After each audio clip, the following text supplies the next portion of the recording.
Hi everyone, I'm Esther Kovacs, co-founder of Drone Talks, and here at Amsterdam Drone Week, I have a chance to talk to Claudia, who is an editor at the ATM magazine, to have an amazing recap from the ATM perspective, aviation perspective of this event. Hi, Claudia. Hi, Esther. Thank you so much for inviting me to join you today, and I'm really looking forward to seeing how we both felt about the show.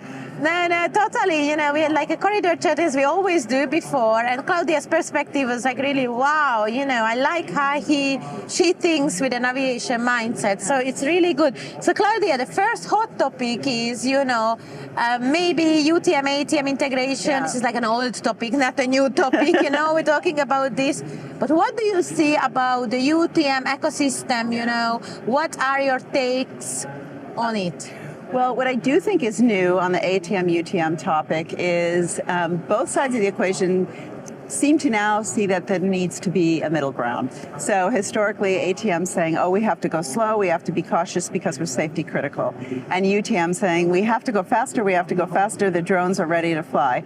And I think that now what I'm hearing from both sides this week is that we respect and understand the ATM infrastructure, and we need to learn how to incorporate the UTM requirements into that ATM infrastructure. So we do go faster, but we still respect everything from a safety perspective. Yeah. So that's good to see. Yeah, and I think the reason is, in my personal opinion, a lot of UTM companies were like a few extremely smart, bright software guys who were like, you know, coming up with a software, and they had to adapt to this aviation environment. Yeah. So even if the software was ready, you know, this is just not ready. The ecosystem is not ready, you know.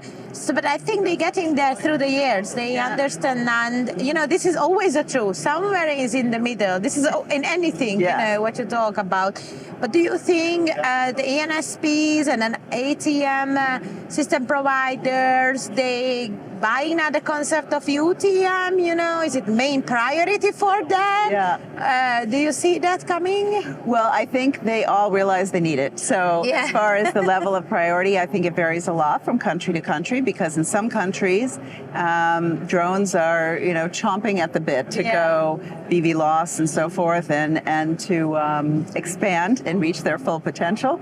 And in other countries, it's not moving as fast. So I think absolutely they're interested, but I think there's a lot of potential noise in the UTM space right now, because there's so many companies jumping into that space.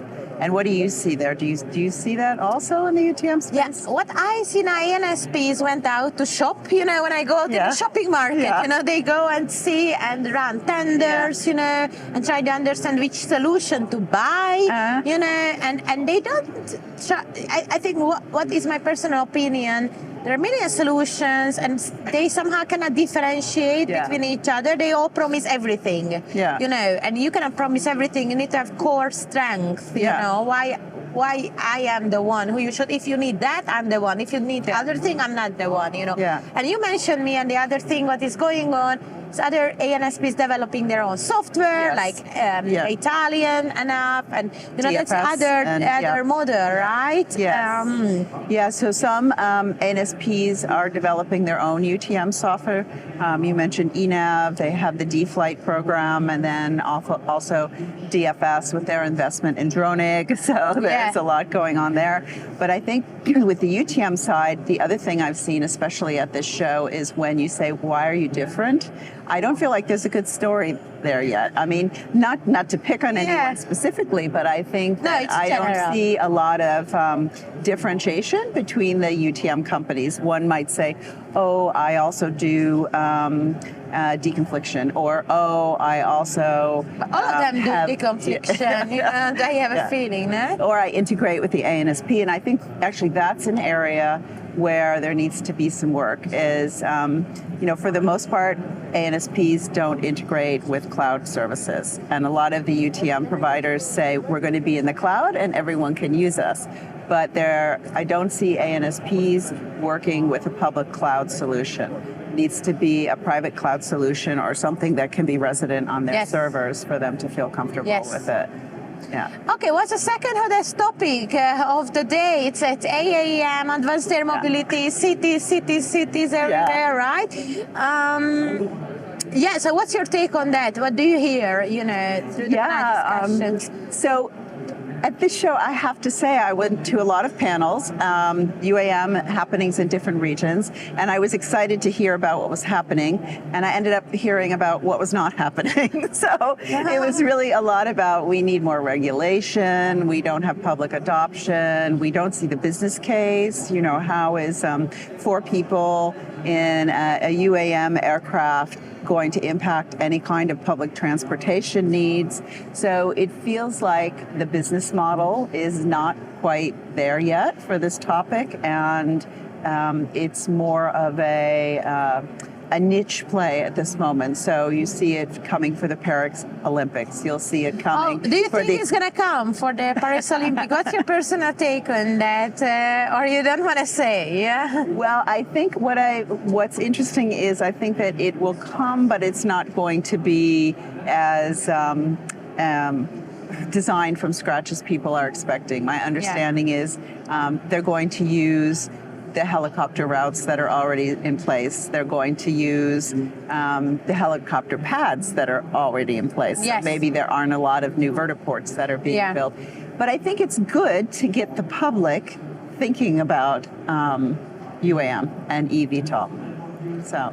Yeah, exactly. Or, maybe going to be less flight, maybe going to be demonstrations, but every 5 minutes one eVTOL flies. Yeah. I'm not sure as of today, because for that, volocopter should be really getting the design verification from EASA, everything like that, soon, right? We should see these announcements, let's see. I am positive. I really want they succeed. I love them. But I'm at the moment a little bit doubting, that coming.